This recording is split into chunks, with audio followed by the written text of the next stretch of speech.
Hello friends, नमस्ते, प्रणाम। मैं सालू मिश्रा अपने चैनल से स्वागत करती हूँ। तो आज मैं सुनाऊंगी ये दिल को छू देने वाला दर्द भरा राखी सोहर गीत है। आप लोग सुनिए, जैसा भी लगे कमेंट में बताना। ये गीत हम अपने हाथों से लिखे हैं, भाई बहन पर ये गीत है।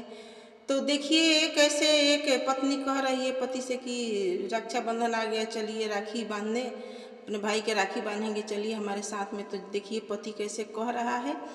तो ये दर्द भरा गीत आप लोग गीत के माध्यम से सुनिए और जैसा भी लगे कमेंट में ज़रूर बताइएगा। सावन के पावन महीनावा, रक्षा बंधन के दीनावनु हो।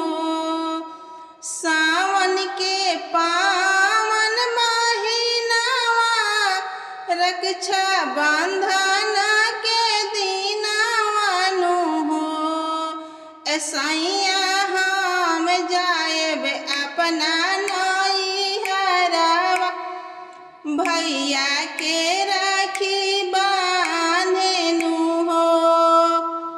सैया हम जाएब अपना नैहरवा, भैया के राखी बांधेनु हो।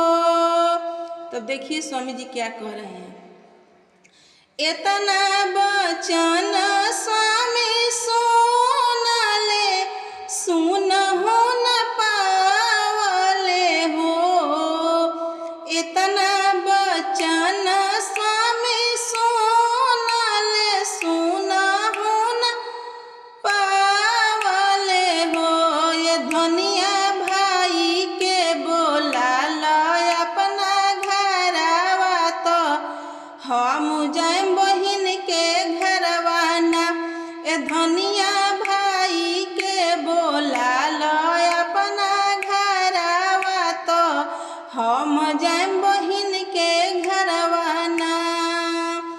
इतना बचन धनी सुनेली, सुन हो न पावेली हो। इतना बचन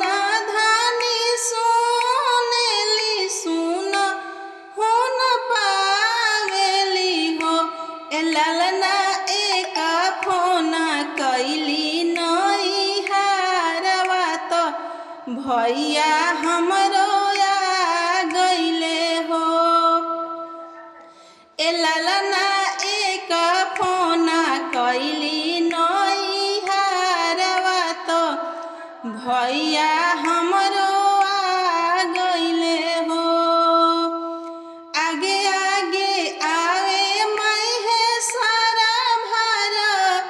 असेकर पीछे आशीष भैया हो। आगे आगे आवे महेश्वरा भारा, सेकर पीछे आशीष भैया हो। ललना भैया के देखेल पियावा, तो देखी के लाजाए गइले हो। ललना के देखेले पियावा, तो देखी के लाजाए गइले हो। हाथवा में ली हाले आरती, तो आवरू में रखियानु हो। हाथवा में ले ले बहिनी आरती, तो आवरू में रखियानु हो। ललना भाई के खियाई के मिठाइया, तो राखी उ तो बांधेली हो। ललना भाई के खियाई के मिठाइया, तो राखी बहिनी बांधेली हो।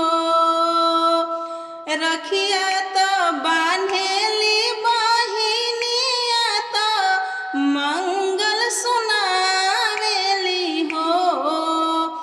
रखिया तो बांधेली बहिनिया, तो मंगल सुनावेली हो। ललना हर लिहली सबर बड़ा आशीर्वाद दिहली हो ए ललना हार लिहली सगरी बलैया तो बड़ा आशीर्वाद दिहली हो। एतना बचन सैया सुनले सुन हो न पावले हो। एतना बचन सैया सुनले सुन हो न पावले हो। ए ललना घोड़ा पीठी भइले सवार बहिन के घरवा चल दिहले हो।